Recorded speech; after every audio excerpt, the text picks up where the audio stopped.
બા દોસ્તો, હવે આપણે પાઠને સમજીએ. મારા નાના પુત્ર અફઝલે મને કહ્યું. પપ્પા, મારે બૂટ લેવા છે. મેં કહ્યું, બૂટની કિંમત શી છે? 240 રૂપિયા અને 20 રૂપિયા મોજાના. મેં તેને 270 રૂપિયા આપ્યા અને કહ્યું, લઈ લેજે બૂટ મોજા અને વધે તે રાખજે. 1 કલાકમાં એ બૂટ મોજા લઈને પાછો આવ્યો. એના ચહેરા પર આનંદ હતો અને આંખોમાં ઉલ્લાસ. તરત બૂટ મોજા પહેરીને એ સ્કૂલે જવા રવાના થયો. એ સ્કૂલે ગયો અને હું મારા શૈશવના સ્મરણોમાં સરી પડ્યો. અફઝલ જેવડી મારી 12 વર્ષની ઉંમર. તે સમયની અમારા ગામની એ નાનકડી મોચી બજાર. 5-6 દુકાનો. તેમાં કામ કરતા જેઠા મામા, દુદા મામા, ભગત મામા, બધા મોચીને અમે મામા કહેતા. એ બજારમાં મેં બૂટ માટે જે ધક્કા ખાધા છે, જીવનમાં જે યાતના સહી છે, જે દુઃખો વેઠ્યા છે, તેના સ્મૃતિમાં સંઘરાઈને પડેલા ચિત્રો એક પછી એક મારા માનસપટ પરથી પસાર થવા લાગ્યા. સૌ પ્રથમ તો બૂટ માટે મારે વડીલો પાસે વિધિસર માંગણી રજૂ કરવી પડતી. પ્રથમ ભાઈ છોટુભાઈ, પછી અમીનાબહેન, પછી બા સમક્ષ રજૂઆત કરતો, પછી બાપુજીને જણાવતો. પરિવાર સામે અસ્તિત્વ ટકાવી રાખવાના મહાન પડકાર સામે મારી સમસ્યા સૌને સાવ ક્ષુલ્લક લાગતી, એટલે કોઈ લક્ષ્ય આપતું નહીં. સાતમ આઠમનો મેળો, તરણેતરનો મેળો, ગણેશ ઉત્સવ, નવરાત્રિ, લગ્નગાળો, શાળાના પ્રવાસો વગેરે બૂટ પહેરવાના પ્રસંગો ગણી શકાય.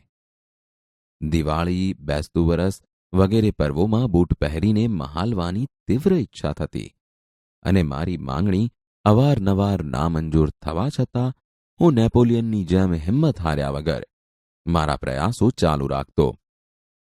આખરે મારા બૂટ ખરીદવાનો પ્રશ્ન સમગ્ર પરિવાર માટે જટિલ સમસ્યા બની જાય તેટલી હદે મારા પ્રયાસો પહોંચતા ત્યારે પરિવારના બધા સભ્યોની મીટિંગ મળતી. બૂટ કરતાં કઈ કઈ બાબતો વધુ મહત્વની છે તેની વિગતે ચર્ચા થતી. મને બૂટ અપાવવા જોઈએ તેનો સૈદ્ધાંતિક સ્વીકાર થતો. પરંતુ સમગ્ર પરિસ્થિતિની સમીક્ષા કર્યા પછી સરવાળે સર્વાનુમતે નક્કી થતું કે જૂના બૂટને રિપેર કરાવી, ફાટ્યા હોય ત્યાં થીગડા મરાવી, નવી સગથળી નંખાવી, પાલિશ કરાવી, જોનાર ઓળખી ન શકે તેવા નવા જેવા બનાવી દેવા. મને આ નિર્ણય સંભળાવવામાં આવતો. કોઈ કેસમાં સાવ નિર્દોષ છૂટવાની આશા હોય તેને બદલે 5 વર્ષની કેદની સજા થાય ને આરોપી ઢીલો ઢફ થઈ જાય, એમ કુટુંબીજનોનો નિર્ણય સાંભળી હું એ ઢીલો ઢફ થઈ જતો. આખરે મારે કર્મે લખ્યું કથિર એમ વિચારીને જૂના જોડા રિપેર કરાવી લેતો. પછી તો રિપેર કરાવીને આડા અવળા થીગડા માર્યા પછી જોડાનો મૂળ આકાર જતો રહ્યો હોય. અંતે બાપુજીની પરવાનગીથી મેં એ જોડા સોમાને આપ્યા. તેણે પણ પ્રથમ હાથમાં લઈ પરીક્ષણ કરી અમને પગે લાગી વિનયપૂર્વક પાછા મૂકી દીધા. ત્યારે મારી નવા બૂટ માટેની માંગણી પર મંજૂરીની મહોર મારવામાં આવી. દુદા મામાને ત્યાં જઈ પરમાણુ નાખી આવજે એવો હુકમ કરવામાં આવ્યો અને મારી ખુશીનો પાર ન રહ્યો. ઉમંગમાં હું દોડીને દુદા મામાની દુકાને પહોંચ્યો અને કહ્યું, દુદા મામા, મારા બૂટ સીવવાના છે. મારા બાપુજીએ કીધું છે. મારે લાલ બૂટ સીવડાવવા છે. આવ ભાણા આવ. બેસ ભાઈ, તારા બા બાપુજીની તબિયત સારી છે ને? સારી છે, પણ પહેલા પરમાણુ લઈ લ્યો ને. હા, હું એ તો લઉં છું, પણ એ તો તું કહે કે તારે લાલ બૂટ જોઈએ કે કાળા?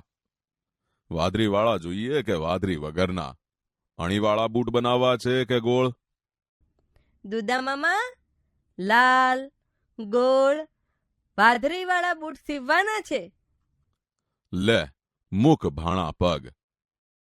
મેં પગ મૂકેલો અને જાડી પેન્સિલથી દુદા મામાએ લીટી દોરીને પરમાણું લીધેલું. બૂટના પ્રોજેક્ટનો પ્રાથમિક તબક્કો આ રીતે પૂરો થતો.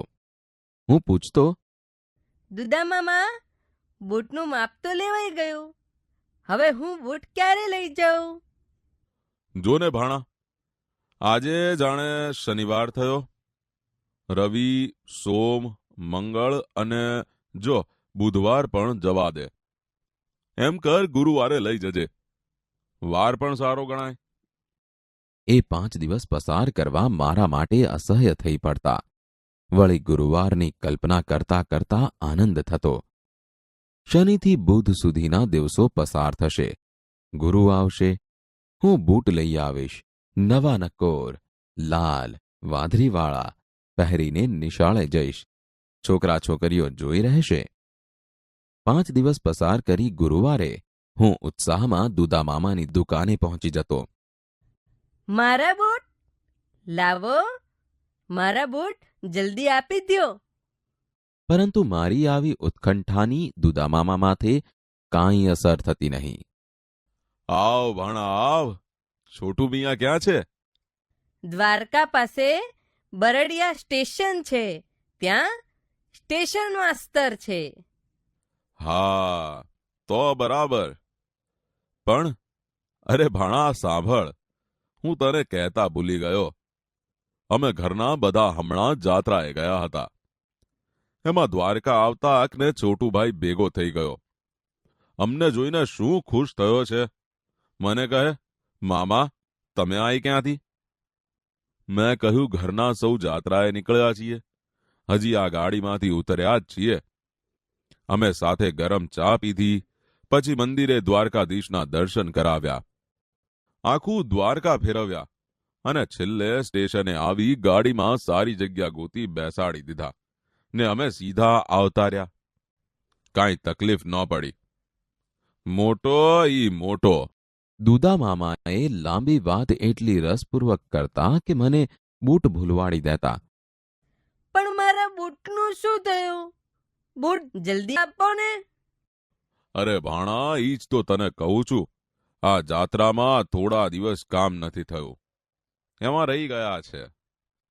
કામ તો ભાણા આખી જિંદગી કરવું જ છે ને. પણ જો શુક્ર, શનિ, રવિ, એમ કર સોમવારે લઈ જજે બસ. તમે ખોટે ખોટા ધક્કા ખવડાવો છો. બૂટ સીવી દેતા નથી. આવો બડબડાટ કરી ભગ્ન હૃદયે દરવાજો વટી જતો અને ફરી મારી જાતને ઉત્સાહમાં લાવવા પ્રયાસ કરતો બોલતો. આટલા દિવસ ગયા તો 3 દિવસ વધુ, એમાં શું? સોમવારે પાછો હું દુદા મામાની દુકાને જતો. એ જ શાંતિથી, એ જ સ્વસ્થતાથી દોરાને મીણ ચડાવતા ચડાવતા એ મને આવકાર આપતા. આવ ભાણા આવ. બૂટ આપી દ્યો. તમે સોમવારે લઈ જવાનું કહ્યું હતું. આજે સોમવાર છે. અરે ભાણા બેસ તો ખરો. આ તારાથી મોટો શું કરે છે? અત્યારે પરશુરામ પોટ્રીમાં નોકરી કરે છે. બસ આટલું સાંભળતા જ દુદા મામાની વાતો શરૂ થઈ જતી. અરે ભાણા, કરીમભાઈ તે કાંઈ ભજન ગાય છે? બધા જૂના ભજન ગંગા સતી અને પાનભાઈના, રવિ સાહેબ અને ખીમ સાહેબના. મોટો ભજન ગાય છે એ મને ખબર નહીં. મેં તો હમણાં સંતની જગ્યામાં સાંભળ્યા. અરે પણ મારા બૂટ આપી દ્યો ને. હવે ભાણા, તારું રહ્યું ને મારું રહ્યું. એમ કર, શુક્રવાર પાકો. જા, હવે વેણ ફરે તો કહેજે બસ. જોજો, શુક્રવારે હું બૂટ લીધા વગર જવાનું નથી.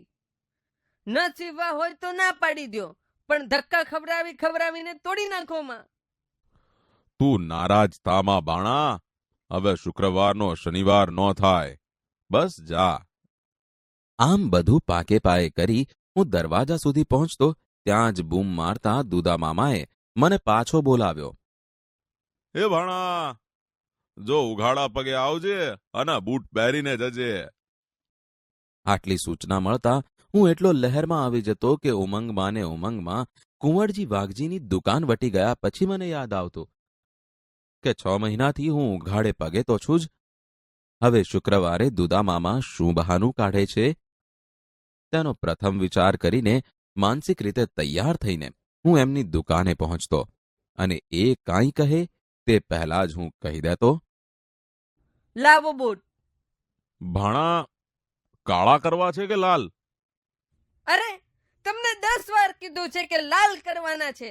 પહેલે દિવસે જ નક્કી થયું છે ને અત્યારે પૂછો છો લાલ કરવા છે કે કાળા? હું તો લાલ કરતો હતો પણ પછી થયું કે ફેશન કાળાની છે એટલે થયું ભાણાને પૂછીને પછી આગળ વધવું. અરે લાલ લાલ લાલ. હવે કઈ? અરે ભાણા સોમવારે જરૂર લઈ જજે. એવી સૂચના સાંભળતા ઘેર આવતો અને વળી પાછો સોમવારે એમની દુકાને પહોંચી જતો. લાવો બૂટ. જો રહ્યા. હું જોઈ રહેતો. લાલ, ચમકતા, અણીવાળા, વાદરીવાળા. હું ઓઠા સાથે બૂટ લઈ જવા અધીરો થઈ લેવા ગયો ત્યાં જ તેઓ કહેતા, ભાણા 2 દિવસ ઓઠામાં રાખવા પડશે, નહીતર શું થશે કે તને ડંખ પડશે, સમજ્યો? ભલે રાખો ઓઠામાં. બસ 2 દિવસ પછી આવીને લઈ જઈશ. 2 દિવસ પછી ગયો તો બૂટ પણ નહીં અને ઓઠું પણ નહીં. ક્યાં છે મારા બૂટ? અરે ભાણા હું તને શું કહું. વાત જાણે એમ થઈ કે સીતાપુરથી મગનભાઈનો સુરેશ આવ્યો હતો. ઈ આ બૂટ જોઈ ગયો ને હટ લીધી. મારે તો બસ આ જ બૂટ જોઈએ. તે શેઠે ફૂલજીભાઈને મોકલ્યા. સુરેશ હારે આવ્યો અને બૂટ લઈ ગયો. મને થયું ભાણાને આનાથી સારા બનાવી દઈશ. હવે જો એમ કર, પરમ દિવસે મંગળવારે લઈ જજે. 2 દિવસ આમ કે આમ. વળી મંગળવારે હાજર થયો ત્યારે દુદામામાએ એ જ સ્વસ્થતાથી, એ જ શાંતિથી મેળામાંથી ચોપડો ઉતારી, ખોલી મારી સામે મૂક્યો. મુખ ભાણા પગ.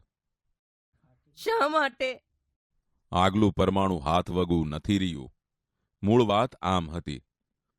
હું તને કહી નહોતો શકતો. મને એમ કે ભાણો ખીજાશે. આમ આ રીતના બહાના અને મારા અવિરત ધક્કાને અંતે 8 મહિને મને બૂટ મળતા. મારી આકરી તપશ્ચર્યાનો અંત આવતો. દુદામામા સાચે જ મને બૂટ આપતા. વડીલોની બારોબાર મળેલી સૂચના મુજબ બૂટ 1 આંગળ મોટા સીવતા, જેથી 2 વર્ષ વધુ ચાલે. પણ મને તો બૂટ મળ્યાનો અનહદ આનંદ થતો.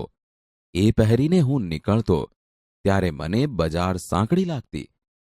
જો કે મેળા, લગ્નગાળો, પરીક્ષા, દિવાળી એવા બૂટ પહેરવાના પ્રસંગો તો એમને એમ વીતી જતા. પણ છેવટે બૂટ મળ્યાના આનંદમાં અગાઉનો વિષાદ નાશ પામતો. જ્યારે જ્યારે નવા બૂટની મારી માંગણી મંજૂર થતી ત્યારે ત્યારે અહીં વર્ણવેલા બધા દ્રશ્યો ફરી ફરી અચૂક ભજવાતા. વારના નામમાં ફેર પડે પણ વાયદાની રીતમાં ફેર ન પડે. આજે ધક્કા ખાધાનું દુઃખ ભૂલાઈ ગયું છે. બૂટ મળ્યા વખતનો આનંદ યાદ રહ્યો છે. દુદામામાનો સ્નેહ નીતરતો અવાજ હજુય કાનમાં પડઘાયા કરે છે. એમ કર ભાણા, સોમ, મંગળ અને જો બુધવાર પણ જવા દે. એમ કર ગુરુવારે લઈ જજે. વાર પણ સારો ગણાય. આજે નવા બૂટ લેવાના થાય છે ત્યારે આ સ્નેહભીનો અવાજ અચૂક યાદ આવે છે. સાચું કહું છું, આજે મોંઘા બૂટ પહેરતાય એટલો આનંદ નથી થતો જેટલો આનંદ દુદામામાએ અનેક વાયદા પછી સેવી આપેલા બૂટ પહેરીને થતો.